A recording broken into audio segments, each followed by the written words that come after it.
Good afternoon. Thanks for joining us. I'm Lieutenant Tina Jones with the Portland Police Bureau. And we're here today to provide a media opportunity with Chief Chuck Lovell. The way that we do these is he's going to provide some information in the beginning, and then we'll open it up for questions. So for media, local media who are on, the conference line is available, and we'll take some questions at the end. So without further ado, Chief Chuck Lovell. And I ask if anyone is on the line, please mute just so that we have no opportunities for feedback there. Hi, Chief. Hi, Tina. Thanks for being here again today. Thanks for having me. So first, we wanted to we started the morning with PPB and Multnomah County Sheriff's Office personnel clearing both Lonsdale and Chapman Parks. What was the goal behind this? The goal was really to clear the park so we can begin some much needed repairs and renovation and do some cleaning. We had closed the parks previously. We tried to erect some fencing in order to keep people out. The fencing didn't prove very effective, but there was some much needed work that needed to take place in the park, and we needed to make sure our parks employees and our city employees who are going to be doing that work were able to do it safely. So we wanted to make sure we cleared it to create a safe environment for them to do their work. And I know if any media didn't see it, we did recover several weapons and concerning items from the park. So those are posted on our Twitter account as well, at Portland Police. So PPB has been criticized from any number of directions, but most recently one of the criticisms is that we have not done enough in the last 2 months to quell the violence. What is your response to that? Well, it's been a long 2 months. We've had people working hard every night for the last 2 months. We've made over 400 arrests during this time period. We've undertaken a lot of different strategies to help, kind of de-escalate the situation. We've employed demonstration liaison officers. We've utilized our sound truck. We've erected fencing around buildings and different areas downtown. We've removed that fencing. We've tried to secure our buildings in a manner that would create an opportunity for us not to be outside to respond and be visible. We've done a lot of different things over the last 2 months to try to, to manage these crowd control events successfully. So I think it's tough to say that we haven't done anything or enough. We've done a lot, but it's important for people to know that we're still to this day trying different strategies and techniques and partnerships in order to be able to manage these events safely. What do you say to the nonviolent demonstrators who are in the crowds? Sure. To me, I think the most important thing is for them to know that we hear them. There are people who show up every night and they want to have their voice heard. And we appreciate people's ability to exercise their First Amendment rights. Not everyone out there is engaged in violent or, tumultuous or criminal activity. So we want to always be mindful of that. And those voices are voices that need to be heard. I think the important thing is when violent or criminal activity begins and we begin giving announcements and telling people they need to clear an area, it's for people's safety. And we really want the people who are there to just have their voices heard to remove themselves from the situation where the violent and criminal activity is taking place. Because we really don't want them caught up in a situation where they're affected by some technique we undertake in order to disperse a crowd. How does the City Council's resolution to not work with federal officers impact our operations?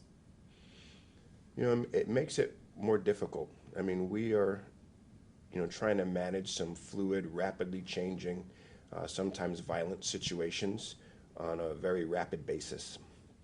And right next to us, we have another team of folks who are trying to do the same thing. And we can't communicate with one another to know what's about to happen. Are they going to come out and push a crowd? Are they going to deploy munitions right when I'm sending my people out into an area? I mean, it creates a potentially dangerous situation. And we always want to avoid situations where we have officers who are in danger. And for people who are in the crowd to not know if we're going to be able to go out and push a crowd safely in a direction, it creates an unsafe situation for the crowd also. So to me, I think it's something that we've tried to work through. It's been difficult at times, but you know, we adhere to the council's decision. And OSP is sending some additional partner troops here to work with us. What can you tell us about that? I'm very happy. I'm very hopeful about that. I've had some discussions with Superintendent Hampton at OSP, and we've trained and worked with Oregon State Police in crowd control events extensively. You know, throughout the years, they've helped us during these most recent events too. So we have a good, long-standing partnership with them. I'm very hopeful that we can work together, communicate, and we'll be able to jointly, along with help from Multnomah County Sheriff's Office, really be successful in managing these events much better than they have been in the last few weeks or couple months. So over the weekend, some of the spouses of police officers ran a paid ad describing the effect of these protests on officers and their families. What do you have to say to them? Yeah, first of all, I thank them for being willing to let their voices be heard. It is difficult to know that the work we're doing and the conditions we're working under the last 2 months have had such a negative effect on families. You go out and you deal with what are sometimes hostile crowds all night, and then you come home, and it's important for us to remember that there are other people involved in this. There's family members, there's children, wives, husbands, parents, and it has an effect, and it's hurtful to see your loved one subject to danger and potential of being hurt. So I think it's important that we remember that and focus on that. I'm very thankful that they were willing to give that perspective on kind of what's been going on here. And I think it's also important to remember that underneath all of this, we talk a lot about agencies, institutions, this type of uniform, that type of uniform, but underneath all that is people. People are getting mortars, rocks, and Molotov cocktails thrown at them, and on the other side of the fence, the people, even the ones engaged in violent activity, they're people, they're community members. So I think it's important that we all collectively remember who's out there and kind of what's at stake. So shifting gears a little bit, since May 4th, we've investigated 22 deaths, and 15 of those have been in July alone. So we've seen a sharp increase in death investigations and shootings in our city. And we will provide media after this event with a Dropbox link for some graphic representations of this. But Chief, can you share with us what PPB is doing to address this concerning trend? Sure, that's very concerning. I mean, to know that many people have been killed in such a short period of time. Our job, number one for us, is public safety and preservation of life. So we're going to resource some more people to the detective division to help follow up and do some investigation on those. But also we need to focus on doing some proactive work to maybe keep some of these numbers from increasing. We're fortunate to have good partnerships with the Office of Violence Prevention, our partners with probation and parole as well. But that's a very concerning number.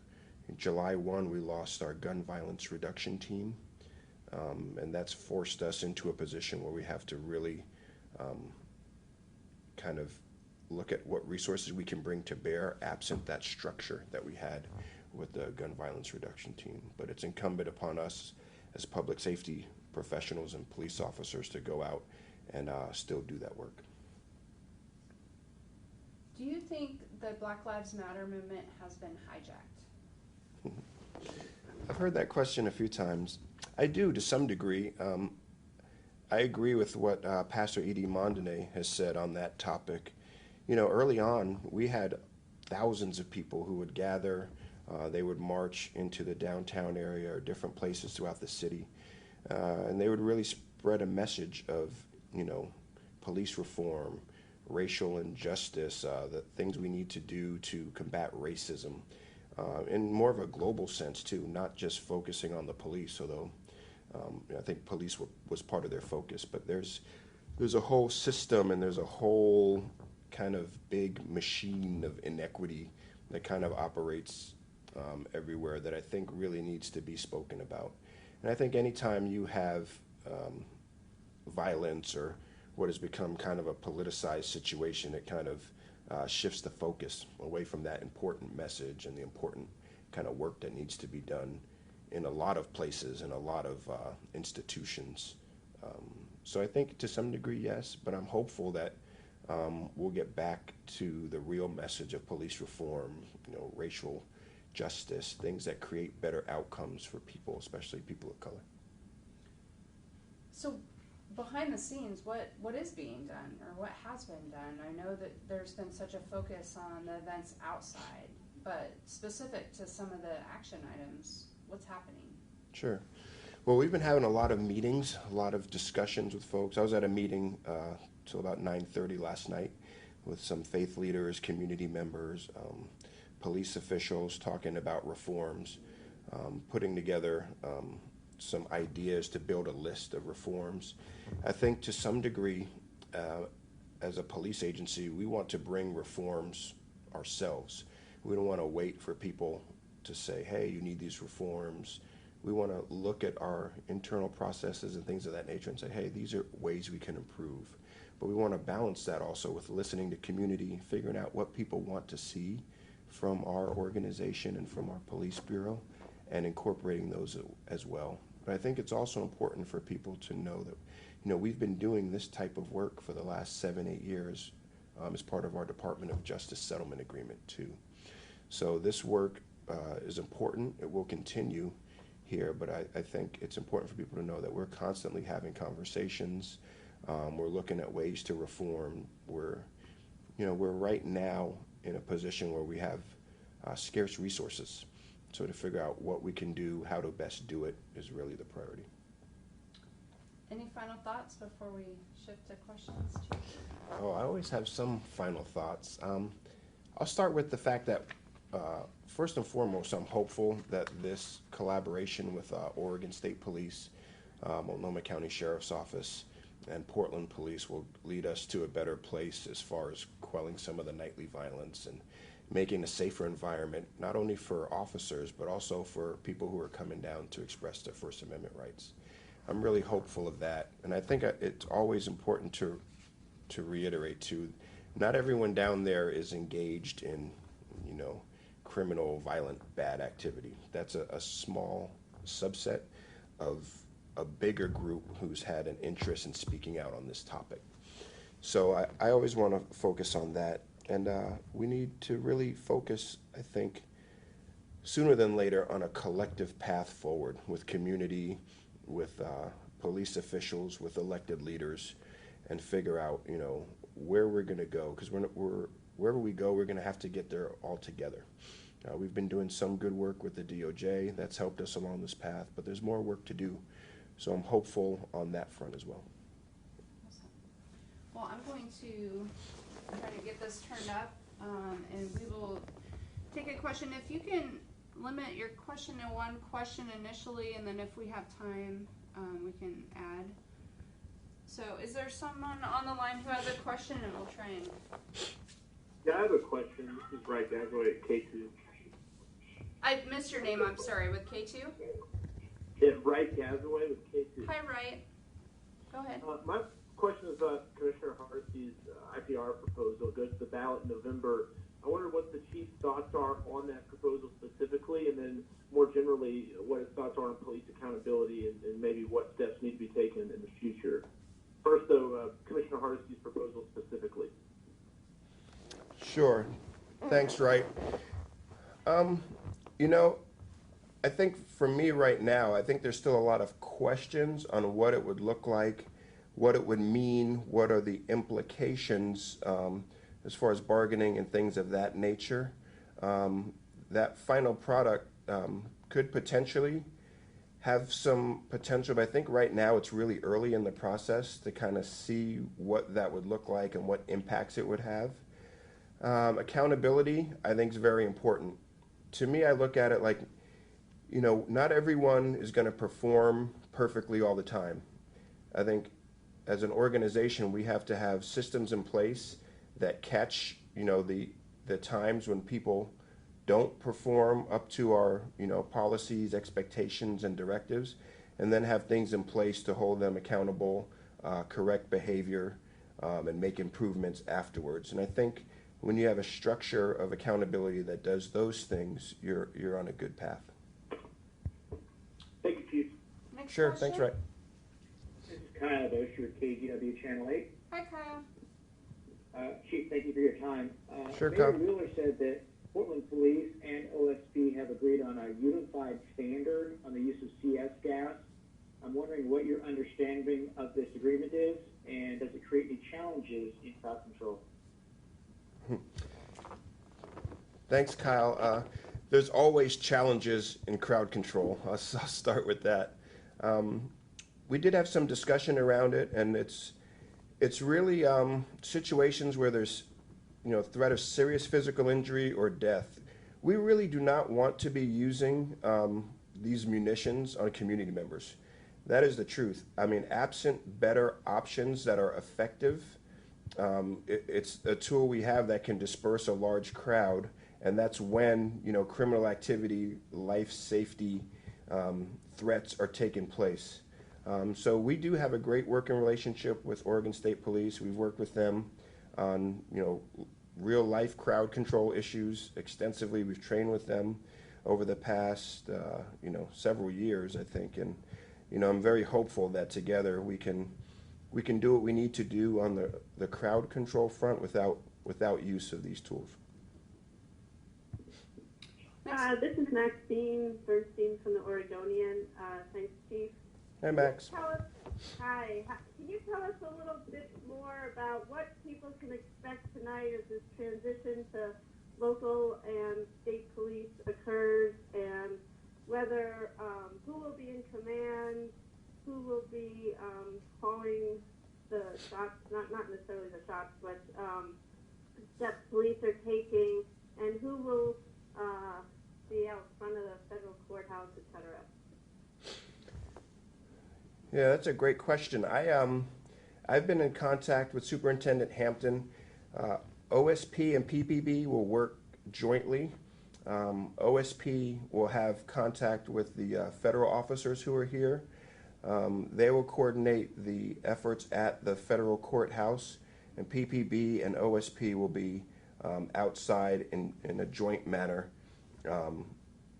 to respond, if needed, to any crowd control actions that deem it necessary. But we'll be in close contact with OSP.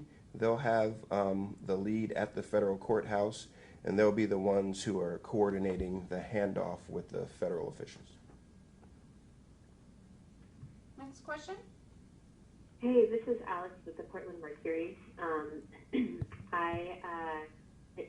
a press conference kind of earlier today, Mayor Ted Wheeler said that in some instances, Portland police officers have responded maybe inappropriately in some ways to protesters in the past 2 months. I'm curious if you agree, and if there are any instances where you believe PPB officers went too far or used excessive force against members in the crowd. Yeah, you know, for me, I think there were some early instances that were called into question, but those instances are under review by the auditor's office and independent police review. So for me, I'm always mindful of my role down the road, where I'm potentially someone who has to make decisions on discipline or be a finder of fact in some way. And I think it's, you know, it's difficult to say up front until those investigations are completed that, officers did something wrong. But to the extent that that's the case, I suspect that, we've been at this for 2 months straight every night. And I suspect in the end, we're going to find some instances where officers, have done some things that, might be out of policy or in violation of directive. And when we do, we'll deal with that appropriately, whether it's discipline, corrective action, or what have you. But I think there's a lot of factors that come into play with this too, and I want to make sure I'm real mindful of the due process people have, and also the process that's being undertaken as far as investigations with independent police review. Next question. Can I ask a follow-up? This is Max again from the Oregonian. Just regarding, you mentioned the large number of shootings this month. Do you know what's driving that? And also, who's investigating them? You mentioned that more resources will be going to the detective division. Where are those resources coming from? The majority of those resources are coming from the patrol function. When the gun violence reduction team was disbanded, the detectives remained and were transferred to the detective division. So they were still doing the investigative portion, but what was really lost was the follow-up piece that assisted in the investigation. Everything from picking up video to going out contacting people and things of that nature. So it was decided on our end we had to do something. These numbers were not acceptable. People were dying. So we had to pull from our already diminished patrol resources to try to bolster detectives so they had a resource to kind of assist with the follow-up as well. Hi, Chief. Nick Brednick with the Portland Tribune. Hey, Nick. Hey there. I was hoping you could answer two questions. First, a real quick one. What is the current spending on the protest by the police bureau? The last figure I saw was more than $8 million 2 weeks ago. And then the second question is, could you talk about the difference in perceptions between how you and your officers view accountability and integrity at the bureau as compared to what you are hearing from the public? I just sat through I listened to the hearing yesterday, and it's just a disconnect. It seemed like there was a disconnect. I was wondering if you could speak to that. What do you think drives that disconnect? Yeah, The first question was about budget. And I don't know the latest number. I mean, it is climbing every night, as you could imagine. These nightly events are costing the city a lot of money. I can work on getting you an updated number. At least maybe I'll try Tina and can follow send up. I that don't to know you. if I can get it today, but I can see. And I can speak generally about accountability. I didn't watch the hearing, but I think as police officers, we accept the fact that, if we make mistakes, we're going to be held accountable. We have a lot of authority, and with that authority comes accountability. And I think from my perspective, if I make a mistake, I expect to be held accountable for it, and I can live with that. But I want, the process to be fair and, take place in a timely manner. And I also feel like there should be some components or people involved in the process that have some type of context or perspective about the complexities of the work I do as a police officer. And I think that's important too. I think these systems we create to hold people accountable and to kind of enforce ideals, they have to be well thought out. They have to be fair, comprehensive. They have to include opportunities for people to be heard and for their situations to be taken into account. So as long as all those things are in place, I don't feel like accountability or integrity or that kind of thing in and of itself is really an issue for police officers. I think it's about really the construction of it, the outcomes, and as they say sometimes, the devil's in the details. Was there anyone else who didn't get to ask a question yet? Yeah, this is Jack. Conrad. Sorry. Hi, this is Jacqueline Abad with Coin 6. Chief Chuck Lovell, thank you for taking the time out of your day to talk to us. Sure. Do you feel like PPB had a good handle on the nightly protest before federal officers arrived to Portland?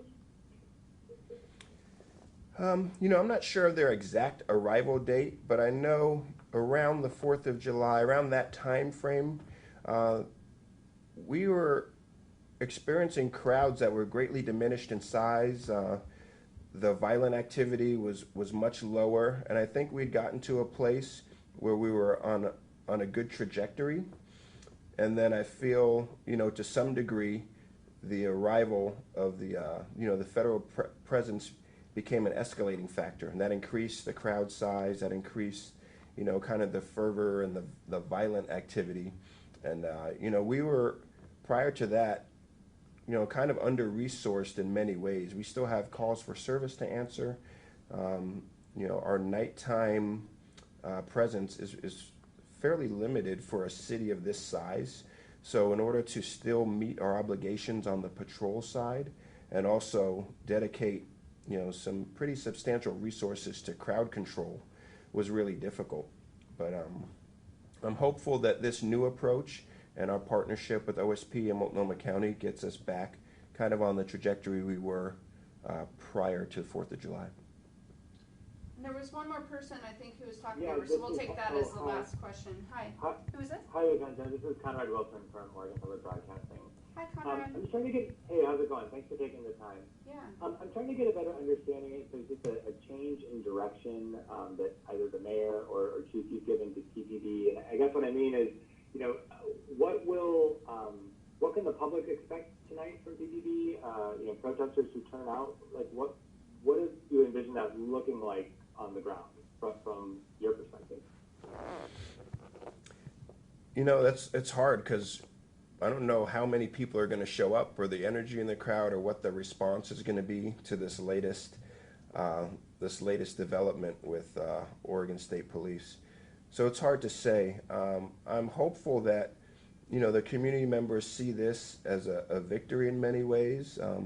A lot of people came out to express their displeasure with the presence of folks from the federal government here and engaging in crowd control with the members of our community.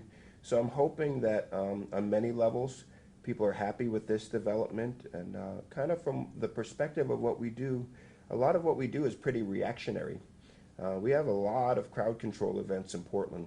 Many of them actually don't even require any police presence at all, and many of them require very minimum police interaction too. So it's really, in some ways, dependent on the crowd, the activities they engage in, their willingness to listen to our instructions and things of that nature. But we're going to definitely come out with a mindset that this is a good thing. We're going to do everything in our power to really de-escalate and put these nightly events kind of on a better track, a more safe stance than they have been in the recent past. Thank you, Chief. I know, we squeezed this in today. I appreciate you making time. I really want to thank media for making the time as well. We've been trying to fit this in, and I will be sending out a link, like I mentioned, with some of the graphics